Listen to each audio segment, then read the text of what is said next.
Welcome to Safety is Everywhere YouTube channel. Dear friends, don't forget to subscribe this channel and share the link with your safety professional friends. Okay, so continuing with fire resistance where we stopped in the last class, if you recollect, just to remember what we did, fire resistance is defined in time unit. So, it is the time for which an element is able to withstand or perform adequately against standard fire, right. So, it should sustain the standard fire during that period of time. Now, three issues we discussed. One was collapse, that is structural inadequacy or structural stability issue. Other is time during which it does not transmit the fire to the next room, that is by virtue of its insulation quality and also maintaining an integrity. So, that is how we define fire resistance, right. So, test for integrity, look for a crack on the which side? On the ambient temperature side. Furnace side, the heat would be there. Look for a crack onto the room temperature side and bring a standard cotton pad in front of the crack, right. And if the pad catches fire within 10 seconds, then the structure is said to have lost its integrity. For example, it could be something like this. So let us say this is my structure, right. This is my element, wall element. Let us say I am talking of wall element, and they would be tested as they are supposed to be in the structure. For example, a slab element will be kept horizontal in the furnace, heated from the bottom, and you will see the top, because usually fire effect is from the bottom, because hot gases tend to go up and accumulate. So, normally floor will be least affected, as we shall see. So, if something like this, if this is your element, and on this side you have, let us say on this side you have the fire, on this side you have the fire, this side you have it is engulfed in fire. So, you look for a crack, crack on this side, some sort of crack formation on this side. So, this is the crack. Bring the standard cotton pad in front of the crack, and if it catches fire within 10 seconds, then you say that the element has lost its integrity. All right. So, that is what it is, it is lost its integrity, fine. So, that is what it is. So, that is how we test for integrity.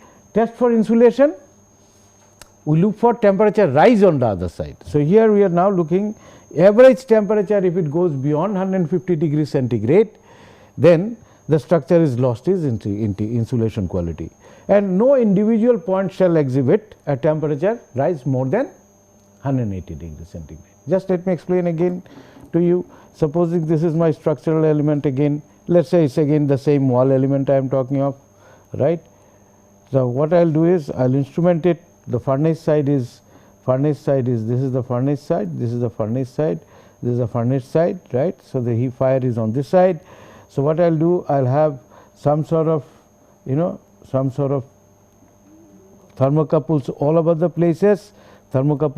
places, right, temperature measuring devices, and so will be the cases there also inside also. So, if the temperature rise here, if the delta T here is more than 180 degree at any point, if it is greater than 180 degrees centigrade at any point delta T, then I say that it has lost its insulation quality. Not only that, average delta T for all these points you can measure, and average delta T should be less than 150 degrees centigrade, less than 150 degrees centigrade. So, as long as this condition is maintained, that is less than 180 at any point, less than 150 on an average, it is fine. We say that it can still withstand the fire, and it has the moment it loses this, moment it goes beyond this, we say that fire resistance, there is the time at which the time corresponding to that, we call it as a fire resistance. So, if the average temperature rises beyond 150 degrees centigrade, the structure has lost its insulation, no individual point shall exhibit a temperature rise more than 180 degrees centigrade. So, that is the idea. So, that is how we define. So, you got to have a furnace large furnace. Now, other day a query was there that how do I handle it for structures. As I said that standard fire we have devised because fire from space to space will vary. So, therefore, we have to devise standard fire and define, and they are all relative measures. So, an element performs well and another element does not perform so well, that we can talk about, but it is quantified in terms of the time. So, in order to actually how much fire resistance do I require for a given space, let us say this room, the room you are sitting, how much fire resistance do you need for this room. So, if you want to find out, because this room will have fire which will be different than the standard fire, So, we talk in terms of a concept called fire severity. Now, as I said, to affect why fire severity, how do we define actually, let us say what is the logically how should we define? Well, one thing is the temperature, how much peak temperature it is attained, because as I said either human body or materials, they sustain the temperature. If the subject is a very high temperature, it would get damaged instantaneously. So, one is the temperature, other is the time of exposure. So, both these aspects are taken into account. So, it is talked, and if I want to take it over a small delta t, small delta t period of time, sum it up the effect, then I should be integrating. So, area under the time temperature curve is what is defined as fire severity. So, two fires are said to be equally severe if their areas under the time temperature curve is same, right. Now, real fires will vary, that is what we have seen, that we saw that it was something like this, maybe it will go like this, and standard fire goes something like this. So, area under these two, as long as if they are same. So, now if this is the area, or let me have my own diagram which is already there existing here, right. So, the area under the curve has to be same. So, area under the curve will be integral, capital T is temperature, dt is the time, small t is the time. So, integral T dt should be same, right, integral T is dt should be same. In other words, say this is my real fire, this is my real fire, this is my real fire, right. Real fire varies like this, and this is my standard fire, this is my standard fire, this is my standard fire, right, this is my standard fire, and the area under this curve, area under this, what I do is the standard fire I go on finding out the area, right, area under this curve, and also find out the area from under this curve, and when these two are same, that means 60 minutes is the equivalent fire resistance of this fire. Now, there is one thing, we have taken it above 300 degree. See, generally either it is material 300 or 150, some datum level we take, we do not take ambient, because generally as we shall see materials, their effect, they are not, let us say concrete, it doesn't nothing happens to it till say about 200 300 degrees centigrade. Steel, nothing happens to it till 200 300 degrees centigrade, right. 200 degrees centigrade would be a good statement. Human being of course exposed to 250 degrees centigrade for a very short period is very dangerous, but even then it can lead to fatality, but then human being we expect they will escape out, they will go out of the space. So, anyway some datum level we take, and above this which could be 150 degrees, somewhere you will find 150 degrees, somewhere it is 300 degrees centigrade, and then you start finding out the area under, the area under this curve, actual fire. Now, actual fire how will you estimate? Okay, there are models available. We will see that as empirical, at least empirical model we can look into, but that we will look later on. So, if I know the area under this curve, now go on finding out the area under the standard curve, so this is the area, and let us say at 60 minutes this becomes equal, then required fire resistance for this real fire would be 60 minutes. That is what it is. So, what we are saying is, so therefore, the material that you put in, the walls, columns, slab and beam etc. in that particular room should have a fire resistance minimum 60 minutes. So, you can actually using this fire severity concept, we can estimate out what is the requirement of fire resistance in a room or elements exposed to given room. So, walls, floor, roof, etc., beam columns are all structural and non-structural elements, we can talk in terms of this. But this is fire resistance. Fire resistance is essentially related to more related to elements such as structural elements like beam column, and also other elements like walls, partition wall, which are structural element plus the elements which is enclosing the room.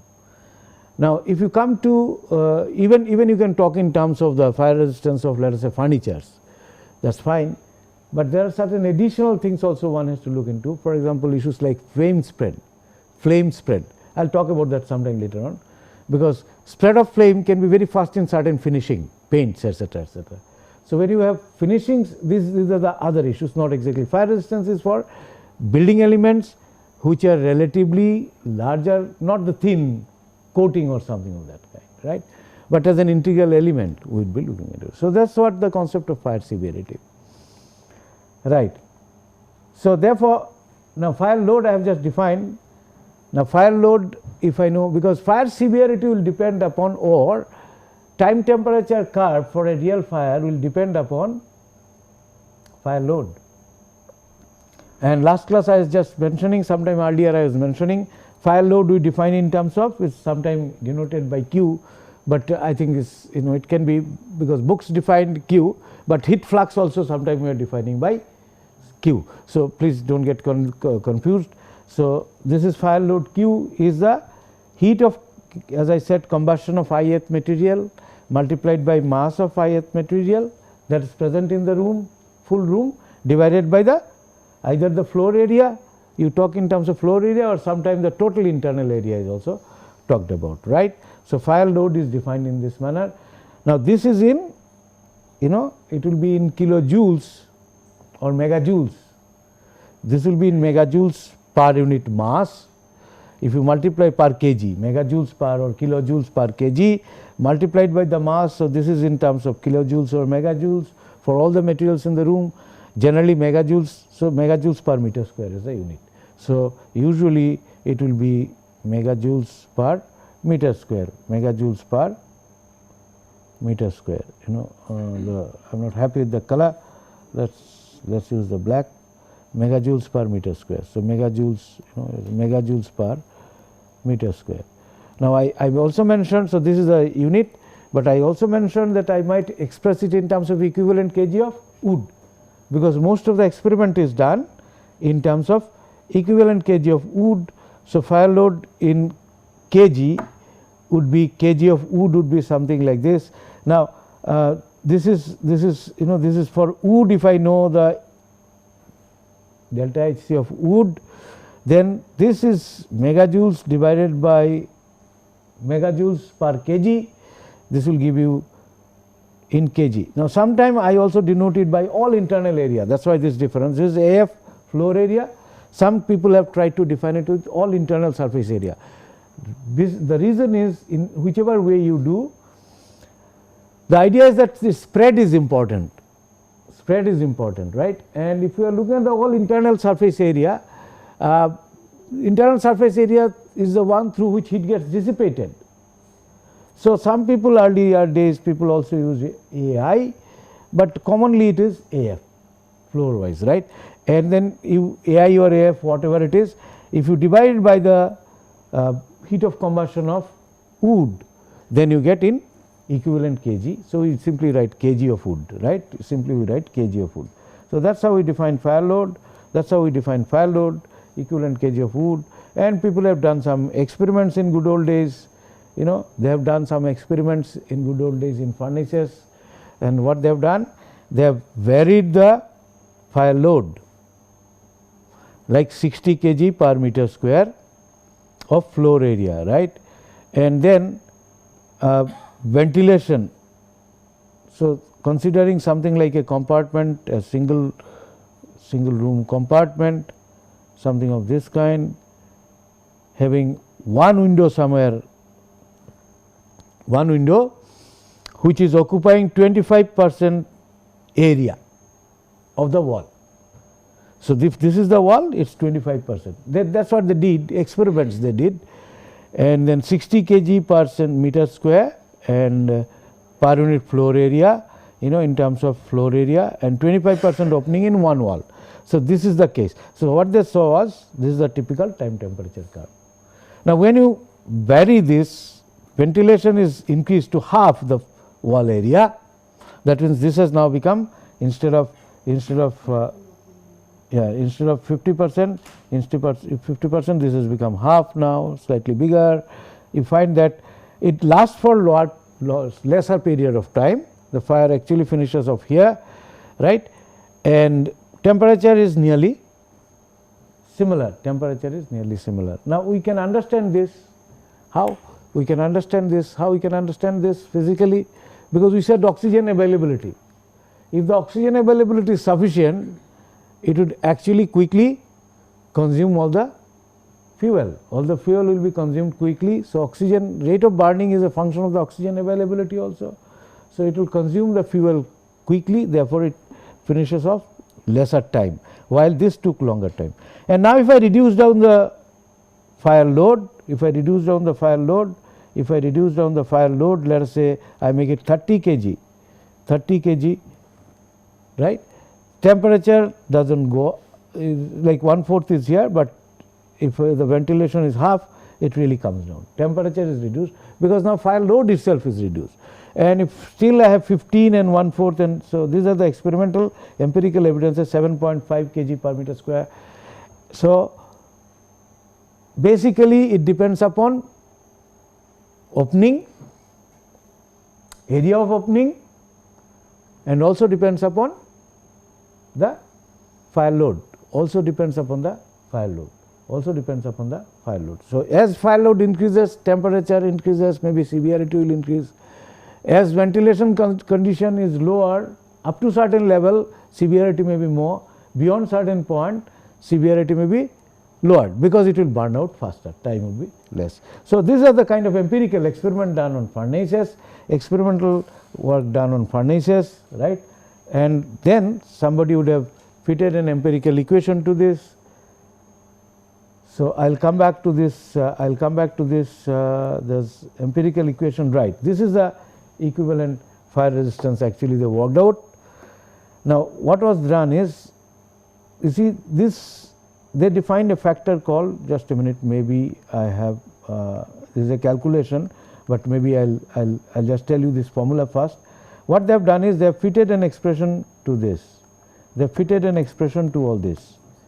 So, that means my fire resistance required, equivalent fire resistance required, T equivalent is a function of fire load, and it is also function of ventilation area. Now, what is ventilation area? Height of the window multiplied by width of the, width of the window. So, that is the ventilation area, right. But people did something more, because this is related to per unit area, floor area, or if in this empirical equation actually they used all internal area. So, area is already taken care of this, but here I got to take care of the area also, because it will be a function of the area, as we have seen, function of the area, how much is the area corresponding to that wall. So, this they call it, something is called an opening factor, ventilation factor and opening factor. Now, it has been found that area of the window multiplied by h to the power half, right. We will derive this actually, so that we have better physical understanding. H to the power half is what is called ventilation factor, and if I divide this by total area AI, I call it opening factor. At the moment I will go more details into it, because it might appear to you that suddenly it is coming from where, but we will derive this, we will give the physical basis. You see, area of the window we have found out, that is important, and per unit total proportion of the area compared to total area, this is important, this we have already seen. Why h to the power half? Because top half, through top half hot gases go out, through the bottom half air comes in, if it is a single window situation that I talked about. So, last class I was just mentioning the top half hot air will go out and bottom half fresh oxygen will enter. So, there is something to do with this H, right, and it is actually related not straight away half H or something, not linearly, but to the power square root of that. We will see that actually, we will just see that. So, but the equation that was found out, was something like this. This is the equation, equation that was found out is T equivalent fire resistance. They actually then equated that. Now, equated what? The estimated fire you could find out, right, either theoretically, here earlier it was empirical experimental found out, or theoretically you can find out. We will see the how people find out theoretically. Then find out the area under this curve and the area under the standard fire curve, which is equal to the area under this curve. That means find out the equally severe standard fire up to particular time, because standard fire is perpetual, it goes on increasing, it does not extinguish, it is a continuously increasing with temperature curve. So, therefore, standard fire, since it is continuously perpetually increasing type of curve, somewhere at some time you got to fix it and find out the area under that curve, and when this area matches with the area under real curve, that is we are calling as equivalent fire resistance. So, they empirically not only done this empirical experiment and also tried to find out the equivalent time or equivalent fire severity, equivalent fire, I mean the equally severe fire in terms of the time. So, that is how this expression came into being. That means, this time TE stands for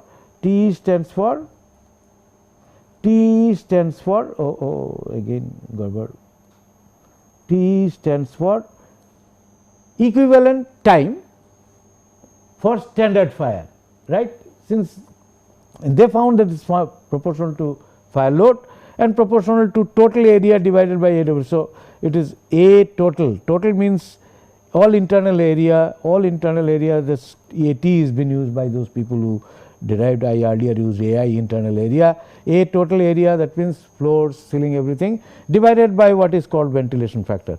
This term is called opening factor, not half.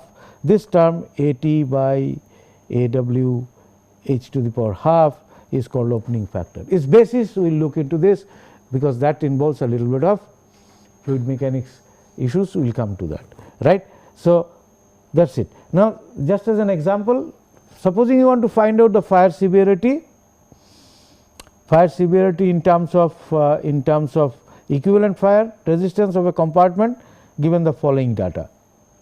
The compartment size is 10 by 5 by 3, window in one wall of size 2 meter by 1.5 meter,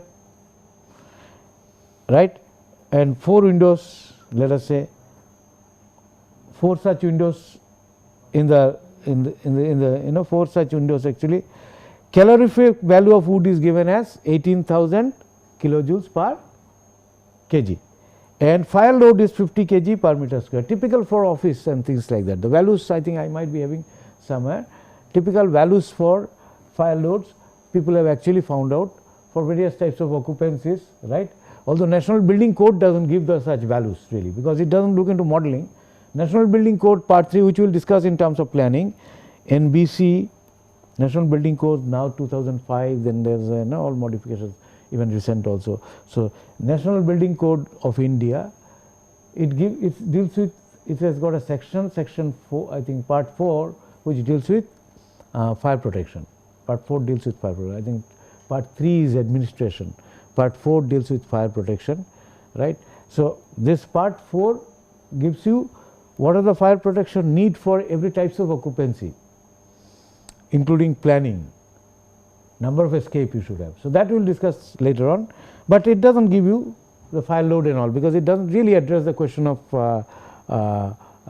design for fire resistance, whether it is a partition or a structural element, it does not discuss it. But IS 456, if you remember, Indian standard 456 gives you now in one table the minimum cover thickness required for particular fire resistances. So, cover thickness is also decided based on fire resistances. So, that so all the codes they have in some way or other they looked into. Steel code, for example, takes care of this, because for steel it is relatively very important to look into the fire issue. So, some empirical formula is being used.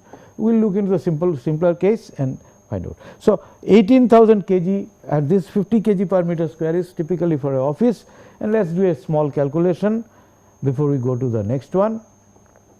So, if it is 18,000 kg per meter square per unit floor area, 50 kg per meter square of floor area, and 5 into 10 is a, because room size is 10 by 5 by 3, we said make it a simple case. So, this is the floor area. Now, this QF in this empirical formula is divided by total internal surface area. So, what is the total internal surface area? 5 into 10, 2 into 5 into 10, that is ceiling and the floor, right. And how much is the wall? Wall is basically 5 plus 10 into 3 minus the window area, because 4 windows are there, 4 into how much we said, 2 into 4 into 4 into 2 into 1.5 into 4. So, 2 into 1.5 into 4, 2 into 1.5 into 4. So, this will make it how much? This is actually 100 plus 1545 minus 45, is it 45 or 5 into 2 also, because perimeter I am taking, no, perimeter I am taking. So, 5 into 10, 15 into 2, 30 into 3, 90, right. So, how does it come 190? There is some mistake still I am doing. 15 to 100 is very much there, and 4 into 2 into 1.5 is 12. Now, 190 is the internal area. It is based on the total internal area in respect to the window, not solid area. It is total, sorry. So, this is not required. There is no summation, minus is not required. So, this is 190 is the area of the walls. So, this here is total floor area, not the window area subtracted. So, divide by 190 and you get megajoules per square meter to be used in that empirical formula. Because this is not done. If you see from fundamentals, this may not be necessary, floor area itself is good enough. So, equivalent fire resistance is given as 0.067, not 67, 0.067, this is 0.67, that is what we said, 0.067, yeah, there is a 0.067. So, if you multiply it by 0.067 multiplied by this is 236.5, total area is 190 divided by area of the window, and height is 1.5. So, area of the window is 4 into 2 into 4 into 2 into 1.5, that makes it 12, right, that makes it 12. So, this is 12 and h to the power half is square root of 1.5 to the power half, it comes out to be 57.05 minutes. That means about 1 hour fire resistance you would require for that, all the elements in that compartment, right, all the elements in there. So, that is how one can find out how much is the fire resistance required in given space. For example, if I know this space, classroom, approximately I can find out the fire load as well, because total wood or materials known to me, plastics, their delta H would be known, right, and I can find out the total fire load, the area, internal area is known. So, I can find out the QF to use in this kind of an empirical formula. So, all the concrete element here should have a fire resistance, or all the structural element here should have a fire resistance corresponding to this or more. So, I think we can break, take quick questions and then again.